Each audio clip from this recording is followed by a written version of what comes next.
ఐఐటీలో seat కొడతావనుకుంటే ఇలా వీణ వాయిస్తున్నావేంటమ్మా? రెండు ఎందుకు చేయకూడదు అత్తా? నువ్వు డాక్టర్ అవుతావు అనుకుంటే ఈ బాస్కెట్ బాల్ గోలేంట్రా? టెన్షన్ పడకు మాయా, రెండు చూసుకుందాం. అలా ఎలా కుదురుతుంది? రెసిడెన్స్ స్కూల్స్ తో మంచి చదువుతో పాటు ఆల్ రౌండ్ డెవలప్మెంట్ ఇప్పుడు సాధ్యమే. రైట్ ఏజ్ లో రైట్ ఫౌండేషన్ తో రెసిడెన్స్ స్కూల్స్ ఇప్పుడు హైదరాబాద్ అంతటా.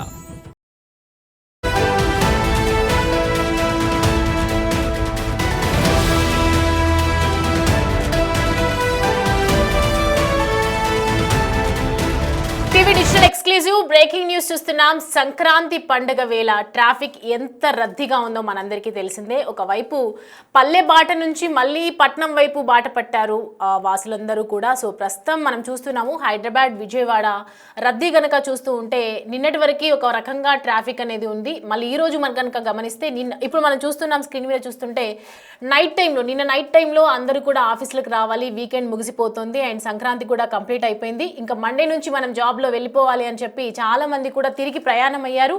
అండ్ మౌని అమావాస్య సడన్గా మౌని అమావాస్య రావడంతో ఇవాళ అందరూ కూడా ప్రయాణాలు మళ్ళీ ఆపేసుకున్నట్లుగానే కనిపిస్తోంది. ప్రస్తుతం నిన్న అర్ధరాత్రి వరకు కిలోమీటర్ల మేర ట్రాఫిక్ జామ్ అయినటువంటి టైంలో ఉదయం ఒక్కసారిగా ట్రాఫిక్ అనేది ఆగిపోయింది. ఇవాళ మౌని అమావాస్య కావడమే దీనికి కారణంగా తెలుస్తోంది.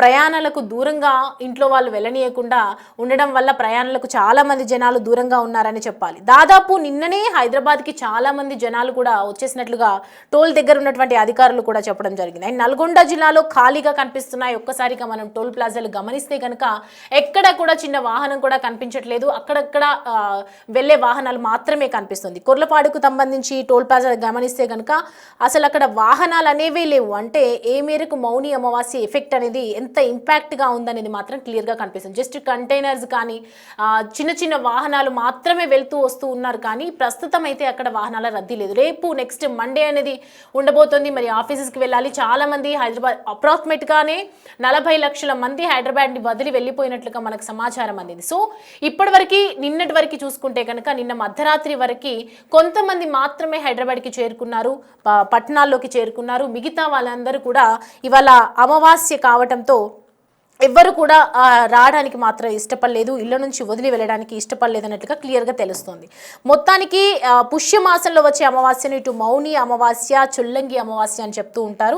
ఈ ఏడాది 2026 జనవరి 18న మౌని అమావాస్య రావడం, ఇవాళ అర్ధరాత్రి 1 గంట వరకు ఈ మౌని అమావాస్య ఎఫెక్ట్ ఉండబోతుంది. కాబట్టి ఖచ్చితంగా నార్మల్ అమావాస్యకి మౌని అమావాస్యకి చాలా తేడా ఉంటుంది. ఈ అమావాస్య తిథికి ఎంతో ప్రత్యేకమైనటువంటి విశిష్టత కూడా ఉంది అని చెప్తున్నారు. కాబట్టి ఇవాళ ఎవరు కూడా వాహనాలు నడపడానికి కానీ జర్నీ చేయడానికి ఇష్టపడరు. చాలా మంది కూడా ఇంట్లోనే ఉండటానికి ఇష్టపడతారు. ఎవరు కూడా వర్క్ చేయడానికి ఇష్టపడరు. కాబట్టి కంప్లీట్గా అమావాస్య ఎఫెక్ట్ అయితే కంప్లీట్గా కనిపిస్తుంది. నిన్నటి వరకు నైట్ ఒకవేళ చూసుకుంటే కనుక కంప్లీట్గా కిలోమీటర్ల మీద మనం చూస్తున్నాము. డ్రోన్ విజువల్స్ ద్వారా మనం క్లియర్గా అబ్జర్వ్ చేస్తే నిన్నటి ఎఫెక్ట్ ఈ రోజు అయితే కనిపించట్లేదు. అంటే అమావాస్య ఎఫెక్ట్ ఎంతవరకు ఉంది అనేది మాత్రం మనం క్లియర్గా అబ్జర్వ్ చేస్తే తెలుస్తుంది. దీనికి సంబంధించి డీటెయిల్స్ అయితే తెలుసుకుందాం. మా ప్రతినిధి రమేష్ మనకి అందుబాటులో ఉన్నారు. రమేష్, నిన్న నైట్ వరకు మనం చూస్తూ ఉన్నాము, చాలా మంది హైదరాబాద్కి వచ్చినట్లుగా తెలుస్తుంది. ఒక్కసారిగా ఆగిపోయింది. అమావాస్య ఎఫెక్ట్ అని అనుకోవచ్చా? ఆల్మోస్ట్ ఎంతమంది ఇప్పటివరకు హైదరాబాద్ బాట పట్టారు, హైదరాబాద్లో ఎంతమంది రీచ్ అయ్యారని చెప్పొచ్చు? వాళ్ళెవరు కూడా ప్రయాణాలు చేయాలంటే ఇష్టపడరు. సెంటిమెంట్ ప్రకారం అమావాస్య రోజు బయటికి రారు. అదేవిధంగా అందులో ఆదివారం అంటే మరింత ఇంకా ప్రయాణం చేయాలంటే కూడా రానటువంటి పరిస్థితి. అందుకే నిన్న మొత్తం చూడొచ్చు, వేలాది సంఖ్యలో కూడా వాహనాలు ఈ విధంగా బారులు తీరాయో మనం విజువల్స్ చూస్తే అర్థమవుతుంది. అర్ధరాత్రి వరకు కూడా ఇదే విధమైనటువంటి పరిస్థితి ఉంది. నిన్న ఉదయం నుంచి ప్రారంభమైనటువంటి వాహనాల రద్దీ సంక్రాంతి పండుగ ముగిసి మొత్తం కూడా ఆ పల్లెవాసులంతా పట్టణం పట్టడంతో ఎక్కడికక్కడ కిక్కించిపోయినటువంటి పరిస్థితి అయితే చూడడం జరిగింది. నిన్న ఒక్కరోజే 60,000 వాహనాలు కూడా ఈ టోల్ ప్లాజాల వద్ద నుంచి కూడా వెళ్ళినట్లు అధికారులు కూడా గుర్తించడం జరిగింది. మొత్తం కూడా ఇవాళ ఆదివారం, ఈ రోజు సెలవు దినం కావడంతో కూడా ఈ రోజు కూడా ట్రాఫిక్ పెద్ద ఎత్తున ఉండాలి. కానీ అంతా కూడా ప్రయాణికులు ఎవరైతే ఆ ఊర్లో వెళ్ళిన వారంతా కూడా నిన్ననే దాదాపు అంతా కూడా రావడం జరిగింది. ఈ రోజు ఎవరు కూడా ప్రయాణికులు ప్రయాణం చేయాలంటే ఇష్టపడనటువంటి పరిస్థితి. దానికి కారణం ఆదివారం రోజు కావడం, అందులో అమావాస్య రోజు కావడంతో కూడా అంతా నిన్ననే బయలుదేరి వచ్చారు. ఇంకెవరైనా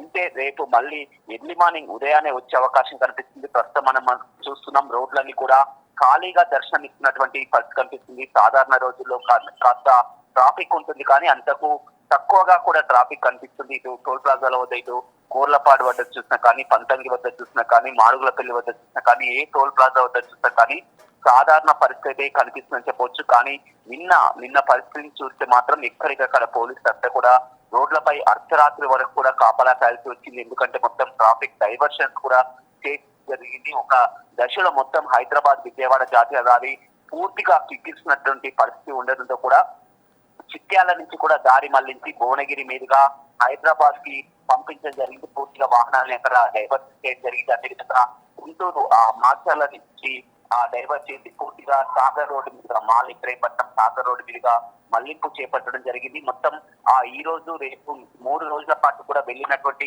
రద్దీ అంతా కూడా ప్రయాణికులతో రోడ్లన్నీ కిక్కిస్తూ ఉండాలి. కానీ ఈ రోజు మాత్రం ఖాళీగా దర్శనం ఇస్తున్నటువంటి పరిస్థితి కనిపిస్తుంది. అది కారణం మనం చెప్పినట్టు అమావాస్య ఆదివారం ఉండడంతో కూడా స్టేట్మెంట్ ఎవరు కూడా ప్రయాణాలు.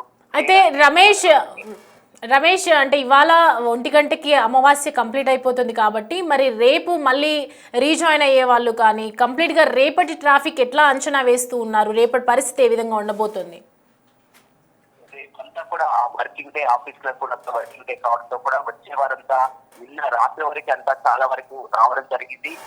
కొంతమంది మిగిలిన వారు రావాలంటే కూడా తెల్లవారుజామున ఎక్కువగా ప్రయాణిస్తుంటారు. తెల్లవారుజామున వచ్చి కూడా ఆఫీస్ సమయాన్ని కూడా చేరుకోవాలని చాలా వరకు వస్తుంటారు. రేపటికి పోలీసులు కూడా ఇక్కడ అంచనాలు వేసి కూడా చెక్ పోస్టులను ఏర్పాటు చేసుకుంటుంది. కానీ ఈ రోజు ఆదివారం మాత్రం రోడ్లన్నీ కూడా నిర్మానుష్యంగా మారినటువంటి పరిస్థితి కనిపిస్తుంది. సాధారణంగా ప్రతి రోజు కూడా ఈ హైవే కూడా హైదరాబాద్ విజయవాడ జాతీయపై 30 నుంచి 35 వేల వాహనాలు కూడా వెళ్తుంటాయి. కానీ నిన్న ఒక్కరోజు 60 వేల వాహనాలు కూడా రెట్టింపు సంఖ్యలో బయలుదేరాయి. ఈ రోజు మాత్రం సాధారణ స్థాయిలో కూడా వాహనాలు టోల్ ప్లాజాలు ఖాళీగా దర్శనమిస్తున్నటువంటి పరిస్థితి కనిపిస్తుంది. రేపు ఎర్లీ మార్నింగ్ అవర్స్ లో కూడా మరింత క్రౌడ్ ఉండే అవకాశం ఉందని కూడా పోలీసులు చెప్తున్నటువంటి పరిస్థితి అయితే కనపడుతుంది.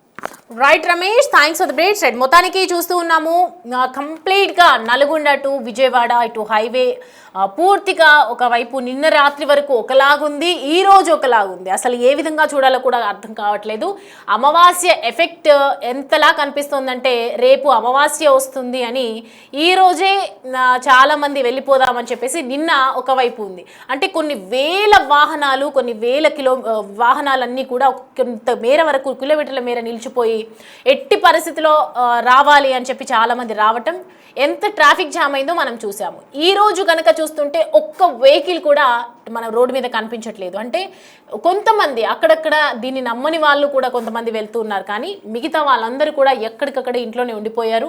సండే అయినా పర్వాలేదు, రేపు మండే ఉన్నా పర్వాలేదు, అమావాస్య కంప్లీట్ అయిపోయిన తర్వాతే ఖచ్చితంగా బయలుదేరదాము, 2 o'clock అయినా సరే వెళ్దాము అని చెప్పి చాలామంది ఆగిపోయినటువంటి పరిస్థితి. సో మొత్తానికి రేపటిని అంచనా వేస్తే రేపు పొద్దున మాత్రం డెఫినెట్గా మండే రోజు ఖచ్చితంగా చాలా ట్రాఫిక్ ఉండే అవకాశాలు ఉన్నాయి. సో కంప్లీట్గా దీనికి సంబంధించి అధికారులు అప్రమత్తమై అలర్ట్గా ఉన్నారు. రేపటి రోజున వచ్చే వాహనాలన్నిటికీ కూడా ఎటువంటి ఇబ్బందులు తలెత్తకుండా చూస్తున్నారు. ఎంత ఇబ్బందులు తలెత్తకుండా చూసినా కూడా అక్కడక్కడ జామ్ అయ్యే అవకాశాలు అయితే ఖచ్చితంగా ఉంది. ఎందుకంటే అంత పెద్ద రోడ్లు మన దగ్గర లేవు కాబట్టి కంప్లీట్గా వాళ్ళకి వేస్ట్ చూపించడం తప్ప వేరే మార్గం ఏమీ లేదు. సో ప్రస్తుతం అయితే టోల్ గేట్లు అన్నీ కూడా విశాలంగా కనిపిస్తున్నాయి. మనకి టోల్ ప్లాజాలన్నీ కూడా కంప్లీట్గా ఎక్కడ చూసినా కూడా చాలా ప్రశాంతంగా ఉన్నాయి. ఎక్కడ కూడా వర్క్ లేనట్టుగానే కనిపిస్తుంది. సో ఇవాళ చూసుకుంటే అమావాస్య ఎఫెక్ట్ ఎంతలా ఉంటుంది, ఎంతలా అమావాస్య ఎఫెక్ట్ని నమ్ముతారు అనేది మాత్రం క్లియర్గా మనకి కనిపిస్తుంది.